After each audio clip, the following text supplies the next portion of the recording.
Another Music in a Different Kitchen is the debut album by Buzzcocks, and it was released on the 10th of March 1978.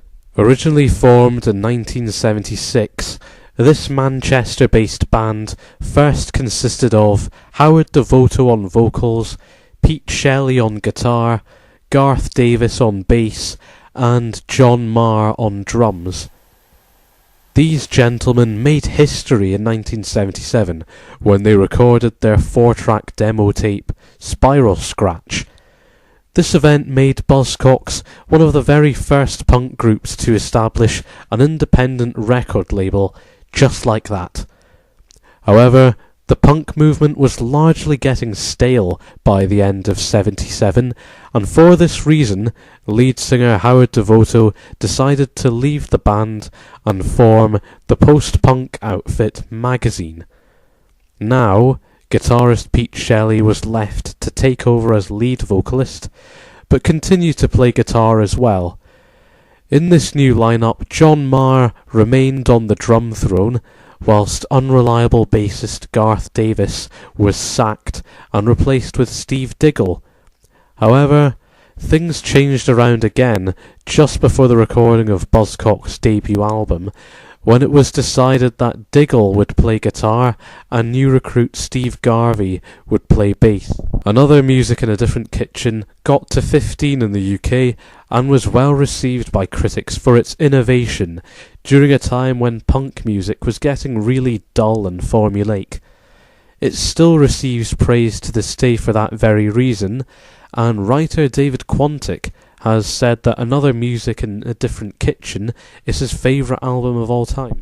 Recording took place at Olympic Studios in London, and the production is really good. Like, really, really good. Like a lot of other albums from this time, the guitars sound very harsh and ragged, which I like, as you know, but unlike, say, The Clash's debut, Another Music has really clear, well-recorded drums, which gives this record a very unique sound. It's great that the drums are able to match the guitars for volume, because that really ratchets up the intensity and overall bite of this stellar debut. Pete Shelley's wounded vocals go hand in hand with Buzzcocks' unusually introspective lyrics, and his melodic guitar lines do build upon Steve Diggle's buzzsaw riffs nicely and give the songs strong hooks.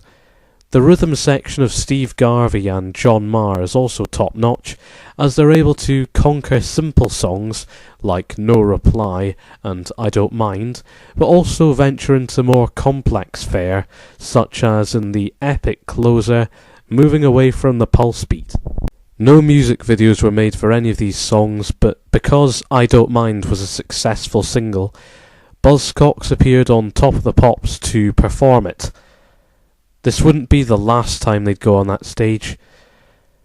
In conclusion, Another Music in a Different Kitchen is a fantastic album from what is easily one of my favourite bands of all time.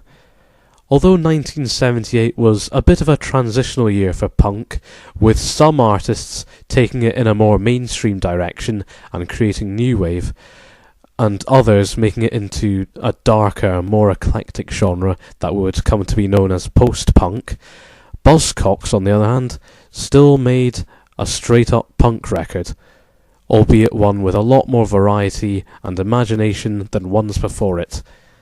Another Music in a Different Kitchen delivers on fast, pulsating 3-chord thrash, just as well as some of 1977's best releases, but it's not all 3-chord thrash.